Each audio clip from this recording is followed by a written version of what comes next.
moral foundation to the law of war and peace.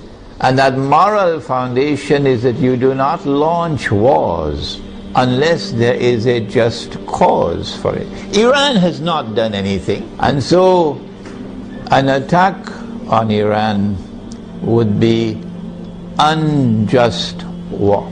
It would be an act of dhulm, in using the language of the Quran, an act of wickedness. Those who launch the attack would be a people who are committing monstrous sin. But I want to say something more. To those who are beating the drums of war in the Arab world and who are looking forward to the attack on Iran, and when the attack takes place, you will be committing the same sin as supporters of the war, and shame on you! Shame on you, we say to you, straight to your faces. You are yourselves a party of dhulm, and Allah does not provide guidance to the people who commit dhulm. Muslims who are Sunni and Muslims who are Shia have lived together for 1400 years, peacefully, amicably, without any boxing gloves, fighting with each other, without any bloodletting.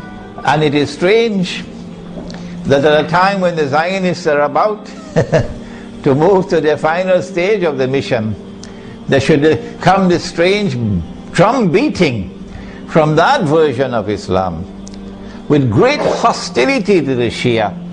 Sunni Shia civil war would be something that would be massively beneficial for Israel. Number one, Sunni Shia civil war will make Islam look negatively, a negative image in the world, at a moment when Islam is center stage in the attention of the whole world. Number two, Sunni Shia civil war in Islam would function as a diversion, diverting attention, both Muslim and non-Muslim attention, away from the plans of the Zionists to rule the world. Thirdly, Muslims fighting against themselves will obviously lead to a loss of power, and that will be strategically advantageous for Israel.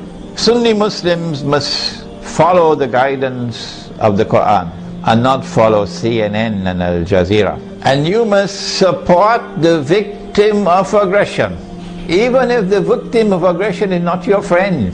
In this case, he's your Muslim brother. War on Iran obviously is going to impact on the world economy. Number one, on the price of oil. And so an attack on Iran would lead to economic, financial and monetary consequences that will be disastrous for the US economy. I think that for Russia and for China, an Israeli attack on Iran, particularly if it involves the use of nuclear weapons, would be recognized as a threshold being crossed. So long as you did not cross that threshold, Russia and China were prepared to go along and continue cooperating and collaborating where possible in managing the affairs of the world. But once you cross that threshold, the implication for Russia and China is that you have crossed the point of no return, and that an attack on Iran is now going to inevitably lead to world war.